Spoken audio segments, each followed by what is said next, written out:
के इस वीडियो के माध्यम से हम लोग समझेंगे कि आपके यूएफएसएस के थ्रू इंटरमीडिएट सत्र 2022 से 24 में नामांकन के लिए क्या क्या डॉक्यूमेंट्स लगेगा, अप्लाई में क्या क्या आपको डॉक्यूमेंट्स देना पड़ेगा, उसके बाद जब आप एडमिशन कराने जाएंगे उसमें क्या क्या डॉक्यूमेंट्स आपको लगेगा, उसके साथ साथ पूरा कितना चरणों में इस साल नए सत्र में इंटरमीडिएट में बिहार बोर्ड नामांकन लेने जा रहा है, पूरे विस्तार से समझेंगे। कि काफी विद्यार्थियों के माध्यम से प्रश्न प्राप्त हो रहा था कि इंटर के नामांकन कितना चरण में होगा, अर्थात कि क्या क्या प्रक्रिया रहेगा और कौन कौन से डॉक्यूमेंट्स लगेगा, उस पर एक स्पेशल वीडियो बना दीजिए। तो अभी के इस वीडियो के माध्यम से आपके हर एक प्रश्न का जवाब मिल जाएगा। तो यदि आप भी मैट्रिक की बोर्ड परीक्षा उत्तीर्ण कर चुके हैं और आप बिहार बोर्ड से यूएफएसएस के थ्रू क्लास 11th अर्थात कि इंटरमीडिएट सत्र 2022 से 24 में नामांकन कराना चाहते हैं, तो अभी का ये वीडियो आपके लिए काफी महत्वपूर्ण और उपयोगी साबित होगा। तो चलिए समझते हैं कितना चरण में सबसे पहले अर्थात कि क्या क्या आपको करना होगा नामांकन के लिए। तो देखिए सबसे पहले कुछ दिनों में बिहार विद्यालय परीक्षा समिति की तरफ से यूएफएसएस के थ्रू इंटर में नामांकन के लिए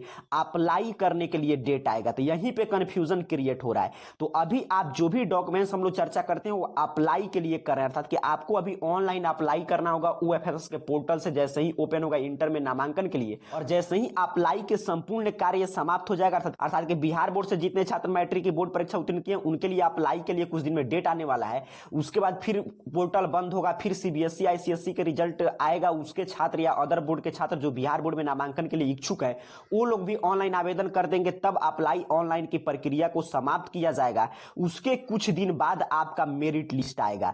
तो उसके बाद जब मेरिट लिस्ट आएगा उस मेरिट लिस्ट में आपका नाम होगा। Merit list 3 merit list Bihar board की तरफ से जारी किया जाता है, प्रथम मेरिट लिस्ट, द्वितीय मेरिट लिस्ट और तृतीय मेरिट लिस्ट इंटर में नामांकन के लिए। उसके बाद स्लाइड अप का मौका दिया जाता है कि आप एक कॉलेज में नामांकन करा लिए तो आप चाहते हैं दूसरे कॉलेज में नामांकन कराना तो उससे उसमें स्लाइड अप कर सकते हैं। और तीसरा ऑन स्पॉट भी मौका दिया जाता है एडमिशन का, जब सीट नहीं फुलफिल हो पाता है तो जब मेरिट लिस्ट आएगा उसमें आपका जब नाम आ जाएगा कि आपको इस कॉलेज में नामांकन होगा, तब आप जाकर उस कॉलेज विशेष में एडमिशन कराएंगे। तो एडमिशन के समय कुछ और डॉक्यूमेंट्स लगेगा। तो यहीं पे कंफ्यूजन था। तो आपको क्लियर समझना है कि अभी इंटर में एडमिशन की शुरुआत नहीं होने जा रहा है। एडमिशन का मतलब वहां पे जाकर आप नामांकन कराना है।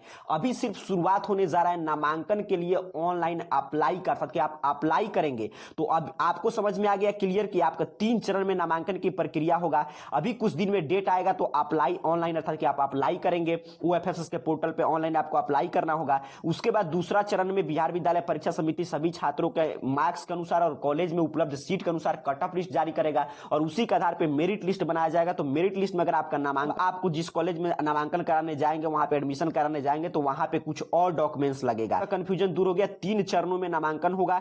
पहला चरण है अप्लाई ऑनलाइन, दूसरा है मेरिट लिस्ट, तीसरा है एडमिशन। तो आपको अप्लाई ऑनलाइन जब आप करेंगे तो इसमें कुछ और डॉक्यूमेंट्स लगेगा और फिर जब आपका मेरिट लिस्ट में नाम आ जाएगा, जब एडमिशन कराने जाएंगे तो उस समय आपको कुछ और डॉक्यूमेंट्स देना पड़ेगा। तो चलिए मैं पूरा क्लियर अब आपको समझा रहा हूं, एक एक चीज में बिल्कुल बारीकी से आपको समझाने का प्रयास कर रहा हूं। तो जैसे ही आप अप्लाई ऑनलाइन का डेट आएगा तो उस समय आपको इसी तरह का एक फॉर्म भरना होगा ऑनलाइन। तो अगर आप बिहार बोर्ड के छात्र हैं तो यहाँ पे बीएससीबी बिहार बोर्ड, यहाँ पे अपना किस ईयर में पास किए, यहाँ पे डेट ऑफ बर्थ और यहाँ पे रोल कोड, रोल नंबर जैसे ही आप सबमिट करते हैं आपका सारा डिटेल ऑटोमेटिक फिल हो जाता है। तो इसी तरह आपको एक फॉर्म भरना पड़ेगा। उसके बाद अगर आप बात करते हैं डॉक्यूमेंट्स, तो ये अप्लाई की मैं डॉक्यूमेंट्स बता रहा हूँ, एडमिशन के नहीं। अगर आप अप्लाई का जैसे ही शुरुआत होगा तो अगर आप बिहार बोर्ड से मैट्रिक की बोर्ड परीक्षा उत्तीर्ण किए तो आपको बस थोड़े से कुछ डॉक्यूमेंट्स लगते हैं, जैसे कि roll code, roll number, date of birth जैसे ही फिल करेंगे आपको मार्क्स भरने की आवश्यकता नहीं है। बिहार बोर्ड से आप उत्तीर्ण किए तो ऑटोमेटिक फिल हो जाता है। आपको पासपोर्ट साइज कलर फोटो, तो आप जानते हैं अप्लाई ऑनलाइन करने में पासपोर्ट साइज कलर फोटो लगता नहीं है, वो सिर्फ स्कैनिंग के लिए लगेगा, फिर आपका वापस हो जाएगा फोटो।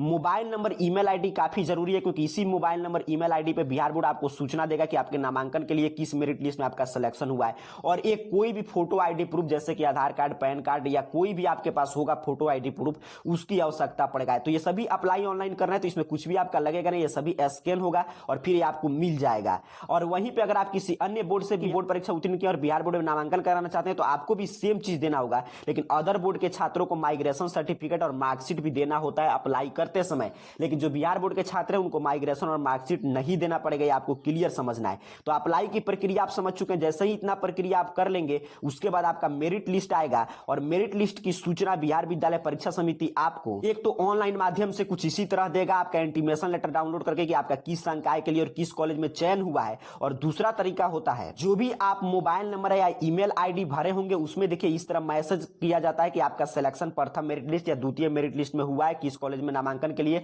और कब से कब तक जाकर आप नामांकन करा सकते हैं। जब आप नामांकन कराने जाएंगे, अर्थात कि अप्लाई के समय के मैंने डॉक्यूमेंट्स आपको बता दिया